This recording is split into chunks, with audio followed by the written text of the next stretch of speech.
And welcome to today's broadcast of Microsoft Project Goes Business Casual, how the new project is great for everyday PMs by Innovative E.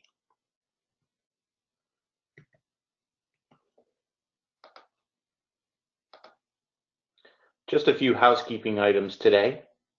The audience is going to be muted for the duration of the call. If you have a question, please type it in the questions window. We're moderating the call and we'll let you know when we have an opportunity to take those questions. They'll let me know that you're asking them. Really appreciate that. We do encourage that kind of participation in today's broadcast. And just a little bit about today's presenters. My name is Brian Quick, Director of Sales for Innovative E. I'm a former Microsoft employee, and I've been in the project portfolio management space most of my career. We'll also be joined by Mike Taylor, the president of Innovative E, and Pamela Melville will be our today's moderator. So what is Project for the Web? Well, Microsoft Project, as you know, has been around for quite a while. Project for the Web is Microsoft's brand new offering. It's available in your Office 365 tenant, and it really is built on the Power Platform. So it leverages the capabilities of Power BI, Power Automate, and PowerApps to extend the experience. And what Microsoft's done here is they've created a new tool that kind of fits between task management and project management to offer the occasional project manager a more easy to use, adaptable tool that they can get started with quickly. Some of you may be using or are familiar with the Project Online suite, which Innovative E and Microsoft have been specializing in for years. But what Project for the Web does is it adds another element, it adds another tool that people who maybe aren't full-time project managers, they might be occasional project managers or just needing to get things done, are able to leverage quickly and easily. It's kind of like Office 365 Planner, but it has a scheduling engine built into it. And one of the things that we've discovered here is that when people really tell us how they feel and what kind of things they want to do, Microsoft's being really responsive. So Microsoft Planner has been around for a few years now, and some of the feedback that they gave Microsoft Planner and the team that's working on that is, wouldn't it be great if we had a Gantt chart view or the ability to see subtasks or an option to create some custom fields? And what they really did with this feedback is they went back and said, okay, we're not going to make Microsoft Planner into a project management tool, but we're going to make Microsoft Project for the Web a lot easier to use, and it's going to be like Planner, but it's going to have a lot more in there. So as you kind of continue your journey of modern work management, Microsoft wants to make sure that their platform and their tools are going to be with you along that journey. So maybe you're just trying to get things done and improve team productivity and just trying to work on small initiatives. Or maybe you want to gain visibility into those projects. As you evolve up the maturity scale here, Microsoft wants to have the capability of providing you the tools you need to grow. So out of the box, just coming into team productivity, for example, you might be using Microsoft Teams. You might be using Planner. You might want to start using Project for the Web. But as you get into needing additional capabilities, the Power Platform is going to be able to extend that experience even further. And then you might want to get into some third-party apps that people are building on top of the Power Platform and in the ecosystem in order to really do some interesting things. One of the things that we do is we resell a product called Edison 365, which helps with ideation and business case management. And it's all built on Microsoft Azure.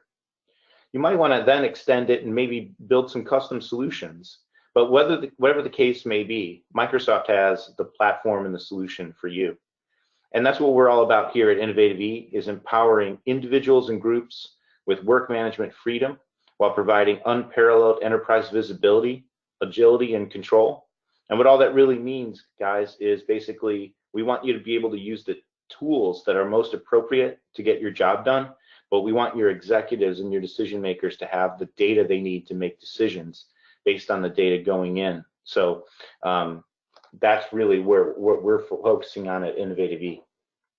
Some of you maybe had filled out a pre-webinar survey and there were some questions about licensing. So let's cover that a little bit.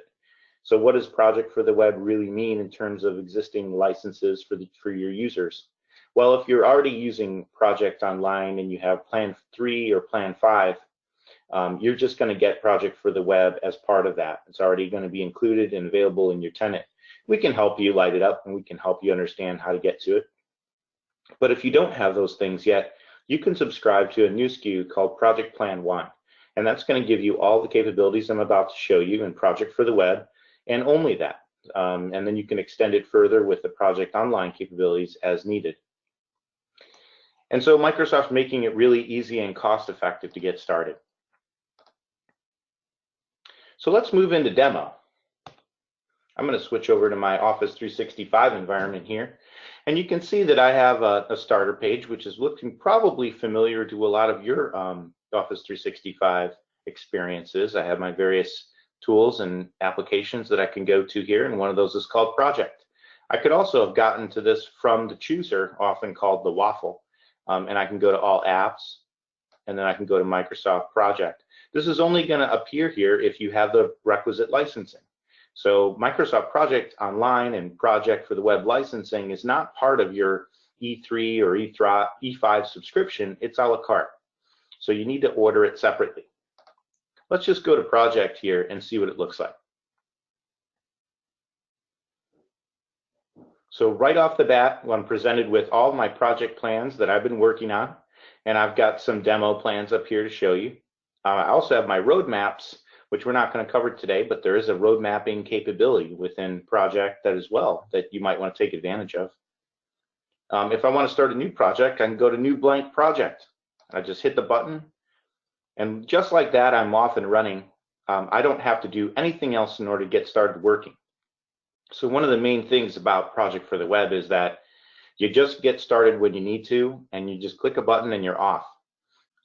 There's not a lot of pre-work that needs to be done. There's not a request process that you need to go through, and that's really purposely done. So right here, I've got a project. I can give it a name. I can say this is the webinar demo project, and just like that, I can pick a date. Let's maybe start date on Monday, and I can start working on my project. So right here, you notice that I've got new tasks. I can go ahead and add a new task, and maybe that's called task 1. Or maybe let's make it a little bit more interesting and make it planning. And then let's call this design. And let's call this development. And maybe we'll call this testing. And we'll call this deployment. And then closure. Just to give you some idea of some of the tasks that you can do here. And then let's take a look and say, let's say we wanted to basically assign some work to people. Now what's really interesting about this is it connects to Office 365 groups. So if you have an existing group, you can go and add it to an existing group, and all the groups that I'm a member of, I can pull those down. So I can add this to the Innovative E Project Demo group, or I could have started a new group right there. We just want to make it easy to collaborate with others. So now it's going to associate this project with a new group that I had previously created, and all the people in that group are going to now be available for assignment on these tasks. So I can assign them really with the click of a button. I could do multiple assignments per task. I could also say, what's the duration of this activity? Is it going to be 2 days? I can do that. I can say maybe this one's going to be 1 day. If I wanted to add additional columns, I could say maybe I want % complete here, or maybe I want to track effort in addition to duration. Notice how it's assuming an 8-hour workday. So 2 days is 16 hours for Owen. It's not really getting into a lot of detail here with the resource management, but Microsoft is working on things like that. And then there's going to be future iterations where this is going to get better and better. You can add dependencies. So if I want to add a depends on field, notice we're not calling it predecessor here because we want common language for the everyday project manager. And I can move these things around. I can say I want depends on to be after assigned to, and I want % complete to be over here. So it's a really kind of easy to use graphic user interface here. You can also create tasks by basically going into the details here, and I can basically open the details, and then I can see, oh, okay, so I could modify it from here too. I can say I want this to be 2 days. I can change my percent complete. I can add it to a different bucket, which we'll talk about in a second. And then I have a simple effort calculation here, which is basically I've completed how many hours and then how many are remaining, and that's my total. So it kind of makes it easy for folks to understand the effort and the remaining work. I can even add dependencies right from here. So if I want to add a dependency on planning, I can select that. Notice it's all spelled out for me, and I don't have to worry about, like, what was that task name again? I can just do it right from there. One of the other things you'll notice here is the ability to create subtasks. So I can make this a subtask of the other task and indent it. So now it's subtask. You can do up to 10 levels here with the subtasks. So when I go ahead and make that a subtask, notice my assign to actually came off because you can't have direct assignments to subtasks. Just an interesting side there. So I'm going to assign the rest of these things.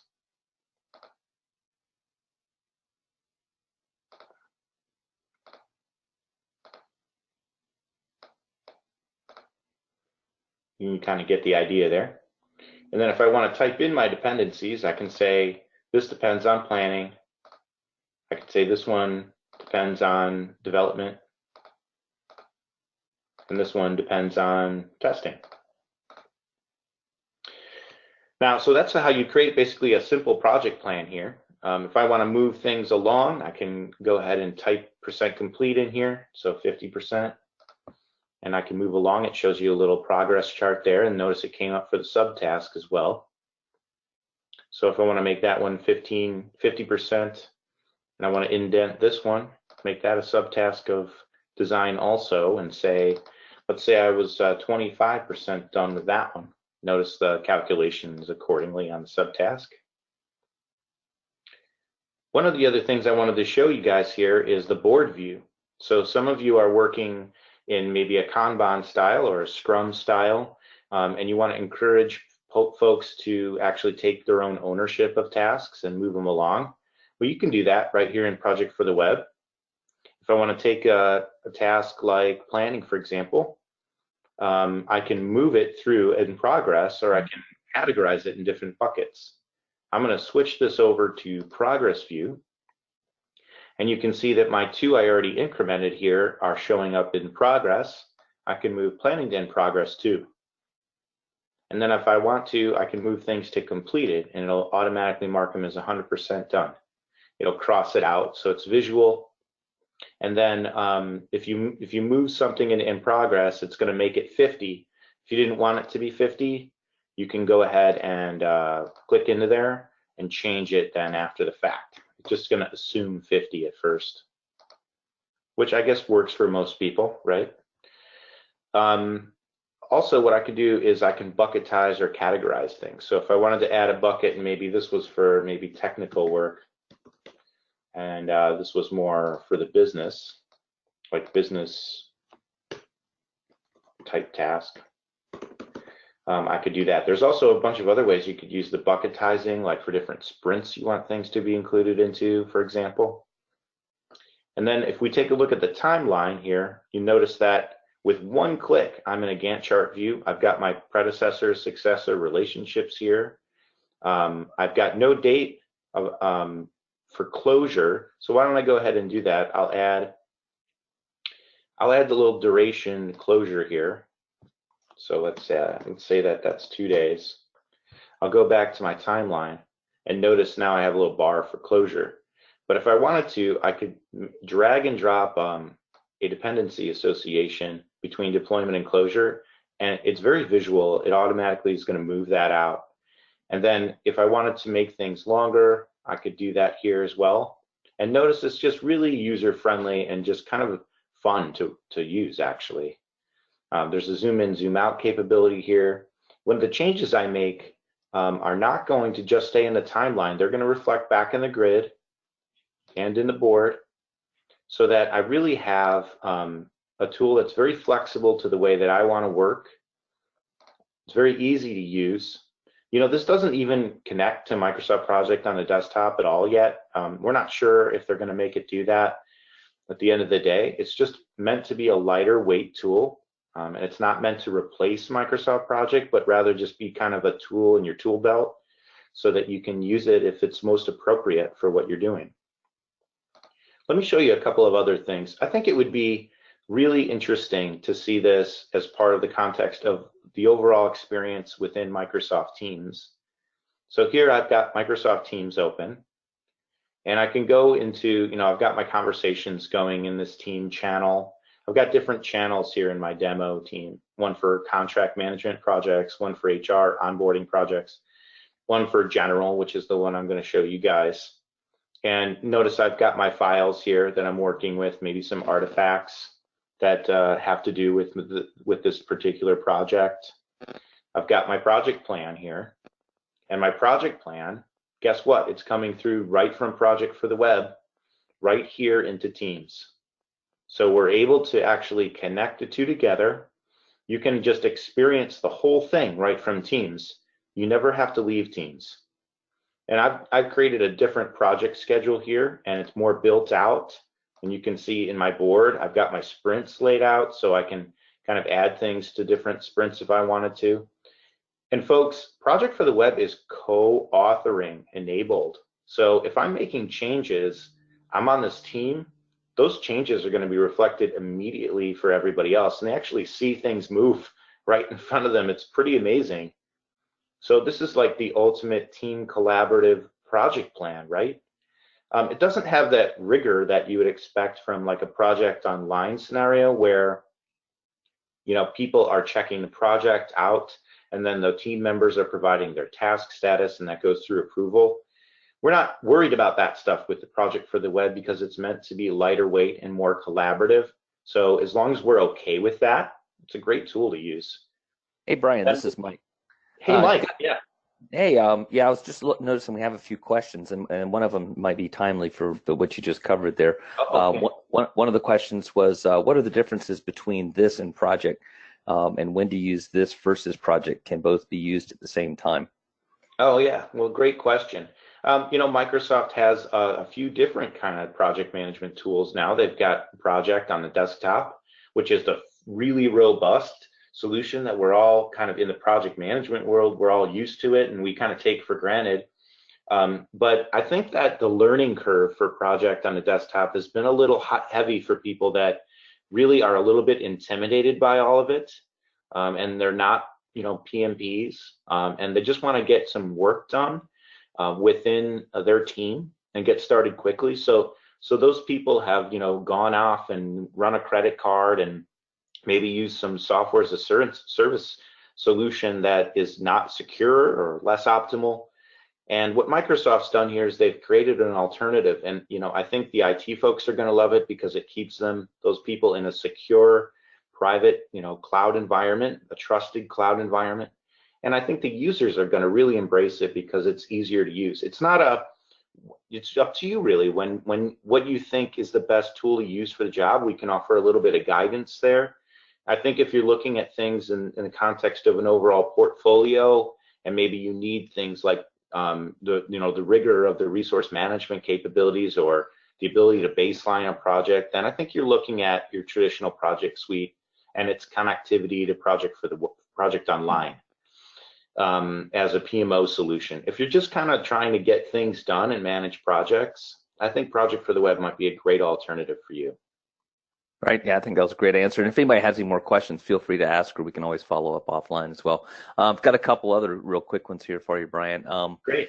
And then I know one of them I think you're about to cover, so I'll do this one first. It says, can you expand on how to connect web project to Teams? So I think that's actually part of the scenario you're about to cover, right?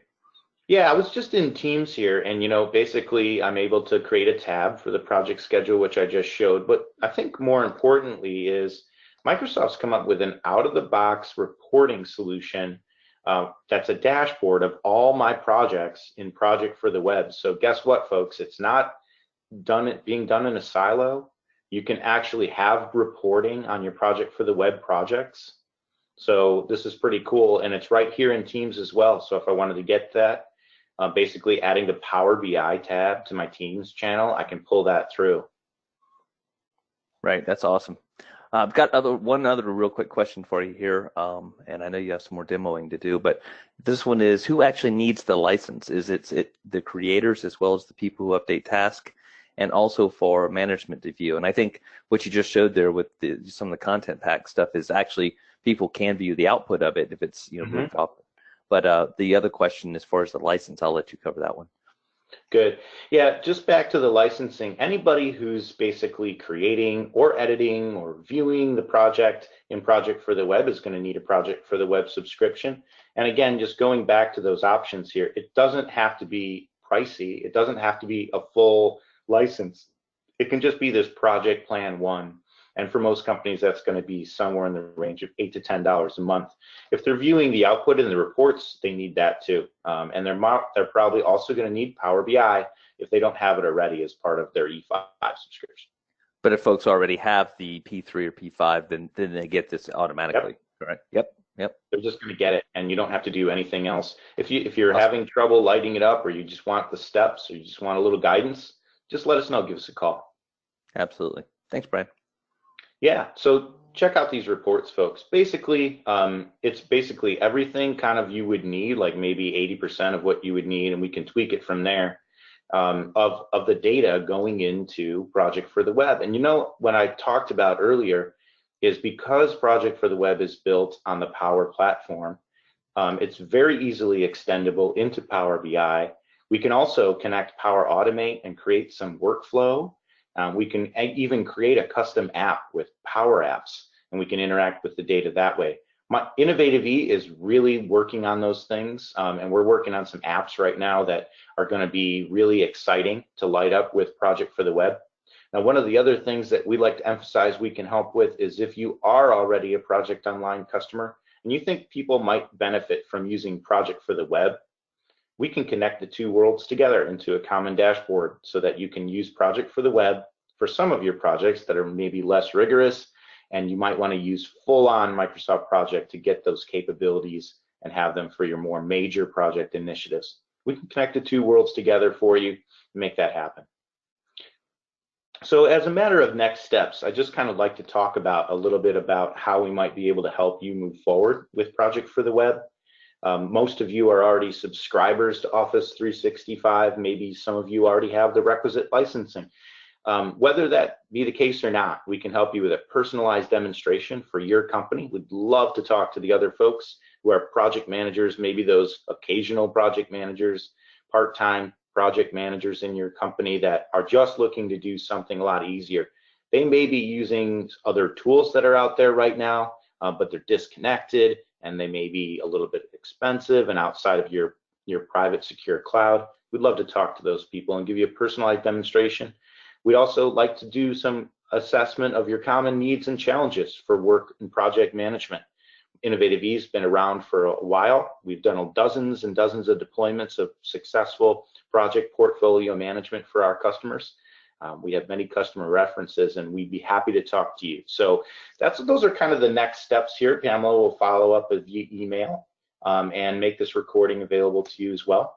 But I just wanted to thank you for coming, and let's check back with Mike then and see if there's any other questions. I'm looking at the question pane right now, and I don't see any other questions, Brian. Okay.